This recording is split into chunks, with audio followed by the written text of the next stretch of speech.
Bonjour à tous, bonjour à toutes, il est 15h15 et même midi 15 pour que 15h15, je suis déjà fatigué moi. Troisième édition de Au nom de l'apéro, cette émission sur le magnifique plateau de la CMAE, préparée avec les équipes 4C évidemment. Et vous savez que depuis un petit moment, on a beaucoup entendu parler d'intelligence artificielle. Notre cher et tendre président a décidé de sortir le carnet de chèques pour investir évidemment sur ce qui va être sans doute un levier économique extrêmement important pour les années à venir. Eh bien, il y a 3 jeunes garçons dans le vent qui, eux, n'ont pas attendu que Macron sorte le carnet de chèques pour de se lancer de plein pied dans le digital et notamment le digital pour le monde agricole, le digital qui fait du bien, le digital qui crée du sens. 3 startups. La première, c'est Smartway. La deuxième, c'est Nectargo. La troisième, c'est Agrico. Ils s'appellent Martin, Christophe et Paulin. On va parler digitalisation, on va parler soutien au monde agricole, on va parler anti-gaspi, on va parler circuit court. C'est tout de suite dans ce nouveau numéro de Nom de l'apéro. Magnéto Serge.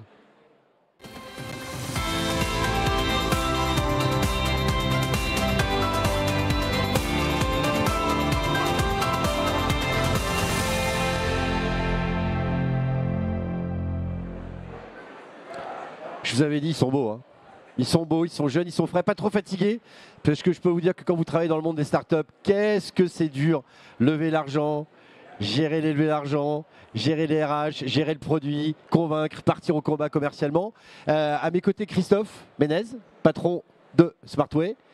Martin Penel, patron de Nectargo. Et Paulin Pasco, patron d'Agrico et aussi l'un des fondateurs de la ferme digitale Agrico Group. Avant, c'était Agriconomie.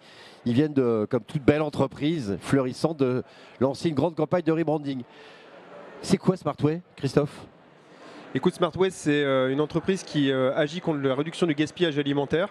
On accompagne la grande distribution partout dans le monde pour s'assurer que les produits ne finissent plus à la poubelle dans les magasins. Donc toi, tu as aussi une solution technique. C'est ça. Mise à disposition de la grande distribution plutôt pour gérer leur appro, leur réassort et donc éviter le gaspillage, c'est ça globalement ? C'est ça. En fait, on va gérer la fin de vie des produits, tous les produits qui ont des dates limites de consommation. On va aider les employés de magasins à s'assurer qu'ils puissent détecter tous les produits qui arrivent en date limite et puis grâce à de l'IA, à savoir ce qu'il faut faire de ces produits qui arrivent à J-2, J-3. Donc ça, c'est une première partie des solutions. Et puis la deuxième, c'est de s'occuper des fruits et légumes. C'est un rayon qui gaspille le plus d'aliments. Et donc en fait, là, ce qu'on va faire, c'est qu'on va faire des propositions de commandes qui vont permettre de réduire le gaspillage alimentaire tout en rendant des rayons plus attractifs, plus frais. Ça fait du bien quand le digital comme ça crée du sens et répond à des besoins de la société. Martin, toi, c'est les circuits courts, ça s'appelle Nectargo. Avec ta solution, tu es capable d'inventorier dans un rayon de 20, 30, 40 km pour un supermarché les agriculteurs à proximité qui voudraient travailler avec ces enseignes-là. Exactement. Aujourd'hui, dans les supermarchés, il y a moins de 1% des produits que vous trouvez dans les rayons qui sont sourcés localement. Non. Moins de 1%. Pourtant, 91% des consommateurs veulent consommer plus local. C'est l'attribut recherché par les consommateurs numéro 1. Et aujourd'hui, tous les supermarchés essayent de s'approvisionner en local pour répondre à cette attente-là, mais ils ont bien du mal. Pourquoi ?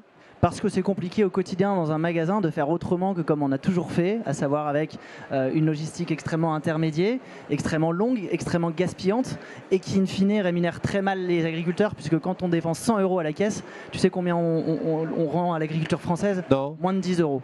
Moins de 10 €.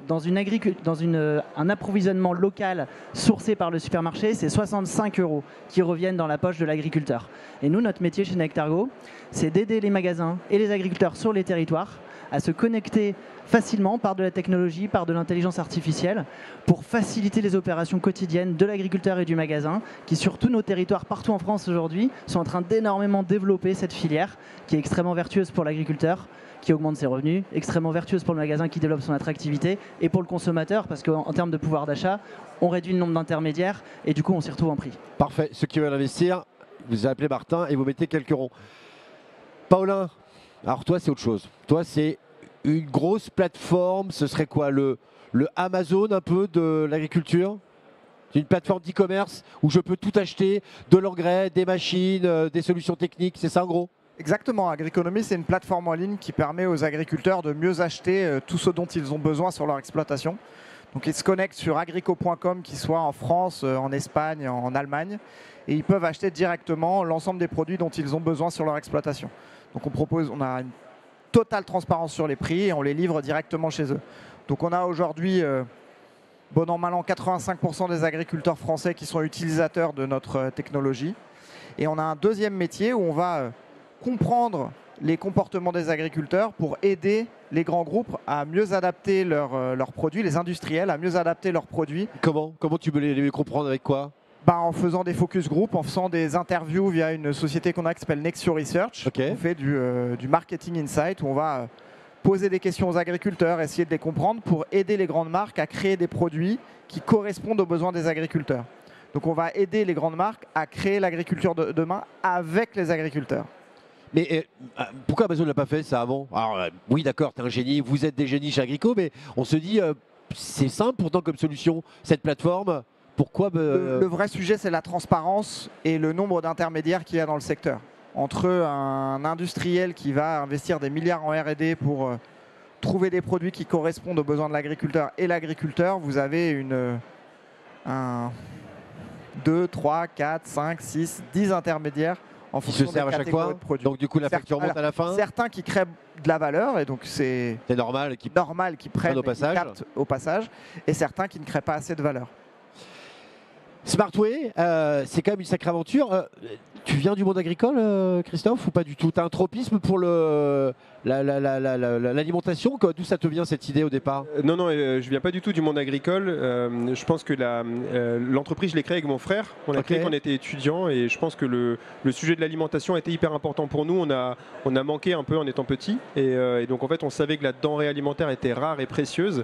Et donc en fait il y avait un peu ce truc de c'est pas possible aujourd'hui que en gros un tiers de la nourriture mondiale soit jetée. Et donc en fait on s'est dit comment est-ce qu'on peut créer une entreprise qui fait sens, comment est-ce qu'on peut le faire à l'échelle, ça veut dire pas vraiment aider juste le supermarché du coin mais vraiment avoir un impact majeur. Et donc c'est comme ça qu'on a réfléchi depuis 12 ans à utiliser la technologie pour traiter ce sujet qui représente entre 8 à 10% des gaz à effet de serre. Et donc c'est juste inconcevable pour nous d'avoir la nourriture bonne à la consommation qui part à la poubelle. Smartway, une solution assez incroyable. Pour mieux comprendre évidemment comment ça fonctionne dans un magasin, on vous pose un petit magnéto et puis après on continue de discuter avec ces trois jeunes gens dans le vent. Magnéto, Serge. Un magasin alimentaire jette autant que ce qu'il gagne. Alors que de plus en plus de consommateurs sont dans le besoin, ce gaspillage n'est plus toléré. Les magasins peuvent aujourd'hui y remédier tout en augmentant leur rentabilité. Entreprise engagée depuis 2012, à l'origine des rayons zéro gâchis, Smartway a créé la première plateforme de Food Waste Management System pour optimiser le parcours des produits alimentaires en fin de vie. Reposant sur une intelligence artificielle unique, celle-ci guide les équipes en magasin pour localiser en quelques secondes les produits en date courte, prescrire la meilleure décision possible pour sauver chaque produit, appliquer une remise sécurisée en quelques secondes et sécuriser et faciliter le don alimentaire. Smart Detection. Où sont mes produits en date courte? Suis-je vraiment obligé de passer en revue tous les rayons, tous les jours pour les repérer? Véritable GPS date courte, Smart Detection permet à vos collaborateurs de vérifier chaque jour uniquement les produits concernés. Avec lui, revalorisez 100% de vos dates courtes. Smart Detection divise par 4 le temps au contrôle date, garantit le zéro périmé en rayon, assure 100% de revalorisation des dates et respecte l'engagement fraîcheur. Smart Decision. Que dois-je faire de mes produits arrivés en date courte? Leur appliquer une remise? 25 ou 35%? Ou les donner à une association? Mais en quelle quantité? L'intelligence artificielle de Smart Decision analyse toutes les données à sa disposition pour déterminer la filière de valorisation la plus pertinente en fonction des caractéristiques de votre magasin. Smart Decision propose ainsi le choix le plus profitable par produit. Smart Decision facilite la... Comment ils faisaient avant dans la grande distribution pour gérer les stocks? En fait, c'est un métier qui repose beaucoup sur l'humain et donc à l'œil nu, ils devaient regarder les dates de centaines de milliers de références tous les jours. Donc il y a quelque chose d'une perte de temps et une perte d'efficacité incroyable. Et puis après, ils devaient décider avec le peu d'informations qu'ils avaient. Et donc c'est là où la technologie va permettre de faciliter le quotidien des équipes et en même temps le rendre beaucoup plus efficient. 3 chiffres qui sont quand même hyper impressionnants, messieurs. 42 tonnes de produits sauvés par jour. 300 millions de repas sauvés au total et plus de 280 millions économisés pour les consommateurs. mais aussi pour tes clients, la grande distrib. Oui, en fait, c'est ce qu'on aime à dire, malheureusement, c'est qu'un magasin jette autant qu'il ne gagne. Et donc, en fait, le sujet du gaspillage alimentaire, il pèse très très lourd sur le compte d'exploitation d'un magasin. Et au passage, c'est aussi ça qui fait que les prix de l'alimentaire est assez haut. C'est qu'aujourd'hui, si on arriverait à baisser le coût du gaspillage alimentaire, naturellement, on rend plus accessible l'alimentaire et on améliore les comptes Et en d'exploitation. plus, il va améliorer le pouvoir d'achat, il est quand même dingue. Martin, comment tu fais toi pour aller convaincre les agris d'adhérer à ta solution technique? Je rappelle, circuit court, tu les inventories, puis ensuite après tu les mets en relation via ta solution avec le supermarché ou l'hyper du coin. Comment tu les convaincs? En fait, déjà, aujourd'hui, c'est une filière dans le monde agricole qui est en train d'énormément se développer. Le recensement agricole 2020, il avait quantifié à 15 000 le nombre d'agriculteurs qui font leurs ventes en direct avec les supermarchés autour de chez eux. Et c'est un mouvement qui est vraiment en train de se développer et des solutions comme la nôtre sont très facilement détectables par ces agriculteurs. On a des partenaires dans le monde agricole, dans le monde institutionnel agricole et les agriculteurs viennent à nous assez spontanément parce que ça augmente leurs revenus de vendre en direct aux supermarchés locaux et aussi ça fait beaucoup de sens pour eux de savoir à qui ils vendent, de vendre en circuit court parce que du coup ça leur permet aussi d'investir dans des modes de production plus raisonnés, plus vertueux pour la Il ne faut pas oublier que 80% des achats se font n'en déplaise aux petits bobos du 9e arrondissement de Paris, non pas dans des AMAP, mais dans des hyper et des supermarchés. Paulin, alors toi, tu n'es pas agri, mais tes associés sont agri. Et mon grand-père est agriculteur. Ton grand-père est agri, ouais. Et mes deux associés sont un fils de 5e génération d'agriculteurs dans la Marne. Et mon dernier associé, Dean, lui est né au Vietnam, mais a grandi dans une famille dans l'Aube qui fait du champagne. Parce que ça existe depuis quand, Agrico? On a créé nos sociétés en même temps avec Christophe, donc ça existe depuis 11 ans. Ah, vous êtes des vieux start-upers en fait? On est des vieux start-upers, Ouais, on a commencé ensemble, tous les deux, dans le même accélérateur de start-up. Mais au début, comment tu as vu débarquer le monde agricole? Tu as dit, attendez, on va essayer une plateforme, on va vendre maintenant, on passe plus par la COP, on passe plus par les techniciens, avec des fourches et des fusils, ou comment ça s'est passé? Il a fallu se battre. On n'a pas été les bienvenus au démarrage, mais on n'est pas contre les coopératives, on n'est pas contre les distributeurs. On veut juste être une alternative supplémentaire pour l'agriculteur en lui apportant une transparence totale et une diversité de produits qu'il n'arrive pas à trouver chez son distributeur local. Et voilà, ce n'est pas un métier de confrontation, on essaye de travailler avec tout le monde.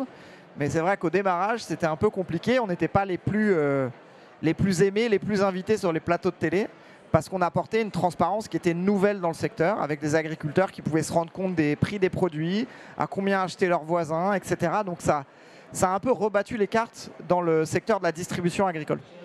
Tu as combien de clients qui passent à peu près quotidiennement sur ta plateforme? Alors des utilisateurs, on a le dernier chiffre, c'est pas loin de 85% des agriculteurs français qui viennent sur notre plateforme tous les mois. Ah ouais. Et on a à peu près 40% des agriculteurs français qui ont déjà passé commande sur Agriconomie. Ok. Sur Agrico. L'enjeu, il est quoi? Il est tech pour toi? C'est sur l'utilisation de la plateforme? C'est la diversification des produits que tu vas proposer? Il est où l'enjeu? On a 4 grands enjeux. On a un enjeu qui est technologique, évidemment. On doit avoir une plateforme qui soit performante, qui puisse correspondre à toutes les réglementations françaises et européennes pour vendre des produits agricoles.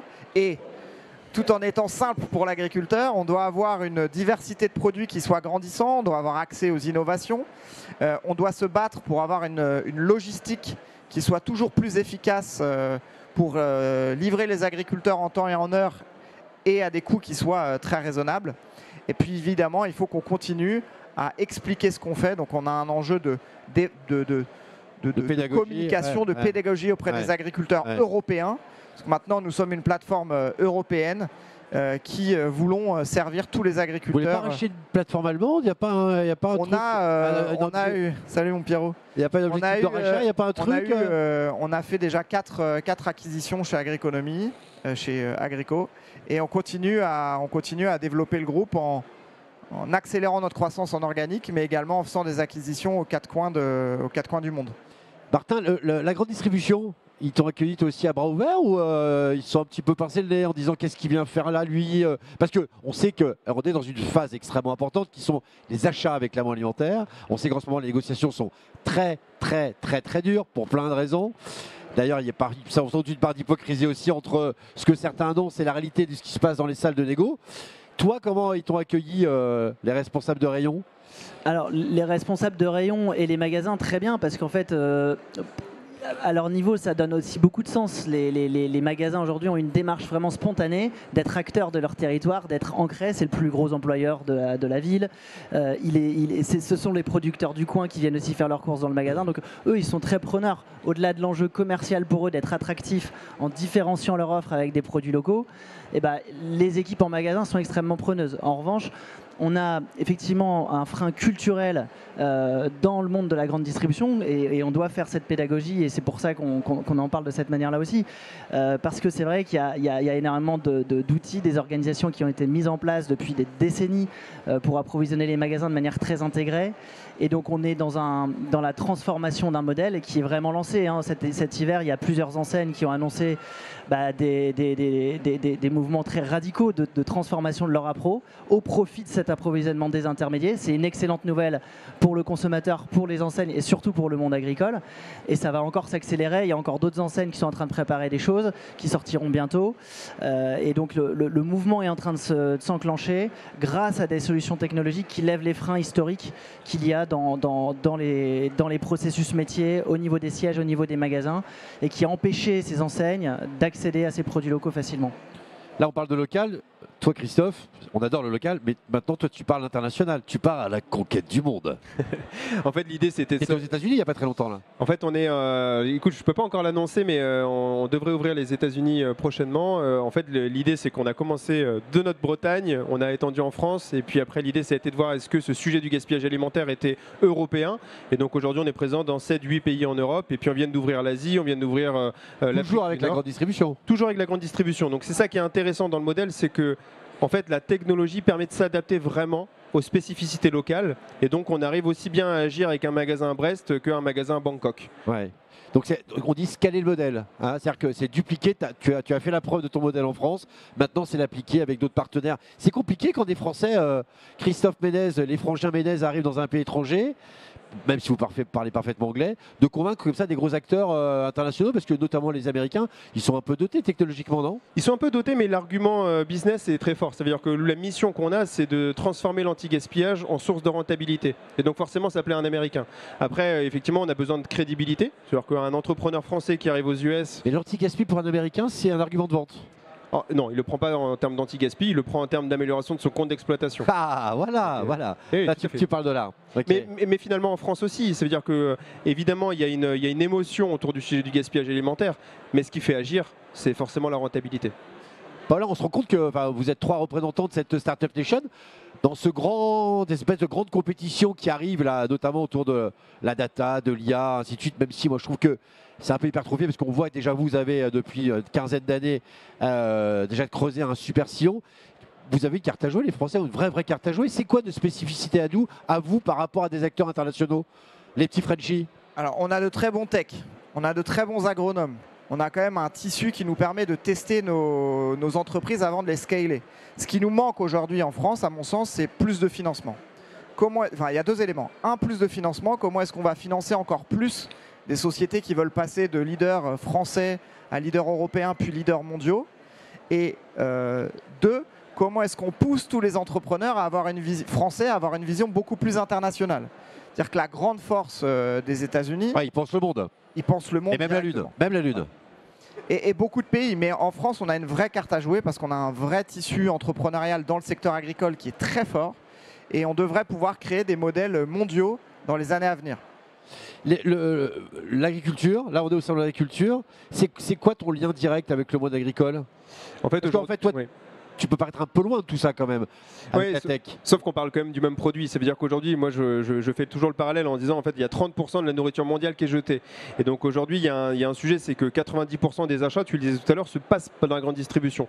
Donc nous en fait l'impact c'est que puisqu'on a de la donnée, puisqu'en fait on va gérer le geste métier d'un employé de magasin, on va récupérer de la donnée qui va être utile pour remonter l'amont. Ça veut dire que demain, tu as beaucoup de gaspillage sur telle référence de produit. L'intérêt, c'est de remonter la filière pour soit changer comment il est produit, soit finalement diminuer les volumes. Mais en tout cas, c'est d'adapter le modèle pour faire en sorte qu'il n'y ait plus de gaspillage à la source. Mais ça, on ne pourrait pas l'appliquer à une situation personnelle. Par exemple, un frigo connecté qui gérerait, qui me dirait attention, dans 2 jours, tes côtes de veau vont être périmées. Attention, ainsi de suite. J'ai 4 invités dans la salle à manger. Bah, tu devrais faire plutôt ça. ça, on pourrait pas l'appliquer aussi Alors nous on n'y est pas allé sur ce domaine-là, mais effectivement tu pourrais trouver des applis qui t'aident à regarder tes dates dans tes frigos, faire des recettes anti-gaspi, donc il y a quand même déjà des choses qui existent, mais tu le soulèves. En fait le point c'est que les gens devraient mieux prévoir, devraient mieux anticiper, et parce que 30% du gaspillage alimentaire est généré dans le foyer des consommateurs, chez nous, à notre maison.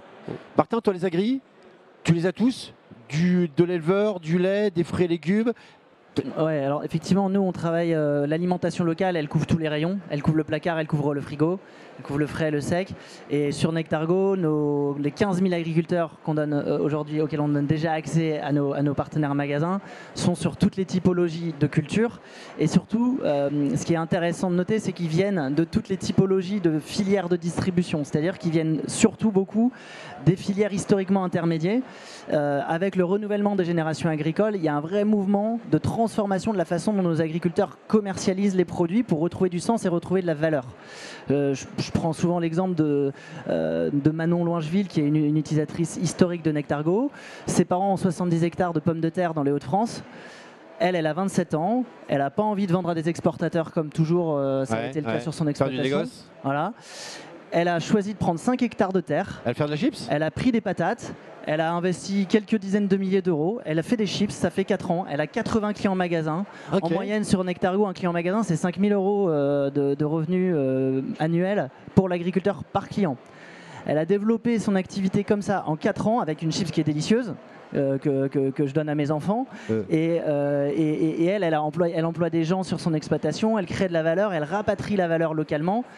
Et nous, on est hyper fiers chez Nectargo d'accompagner, on les appelle des héros de l'alimentation de demain. C'est ceux qui viennent challenger le modèle et qui viennent rapatrier la valeur sur leur exploitation. Et les magasins font partie de ces héros parce que les magasins qui prennent la peine, entre guillemets, de s'approvisionner en local pour développer leur attractivité, mais aussi pour faire vivre leur territoire, c'est eux qui peuvent amorcer cette pompe de la relocalisation alimentaire pour le bien de la planète demain. Voilà.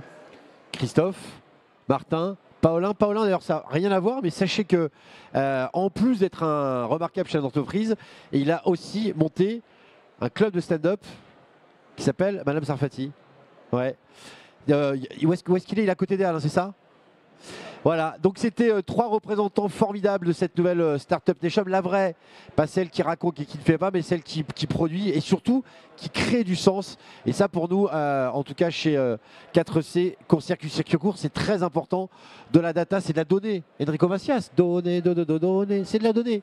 Moi j'aime pas la data, data c'est moche, donner c'est beaucoup plus généreux. Voilà, donc c'était la 4e édition d'Au nom de l'apéro. Demain, on reçoit un grand patron, un petit peu dans la tourmente. C'est monsieur Darras, le patron d'Auchan, qui, malgré tout, malgré les chiffres qui ne sont pas formidables, continue de soutenir les filières agricoles. C'est ce qu'il va nous raconter demain pour une nouvelle édition d'Au nom de l'apéro. Nous, on va aller boire un coup et on vous dit à demain. Ciao, ciao.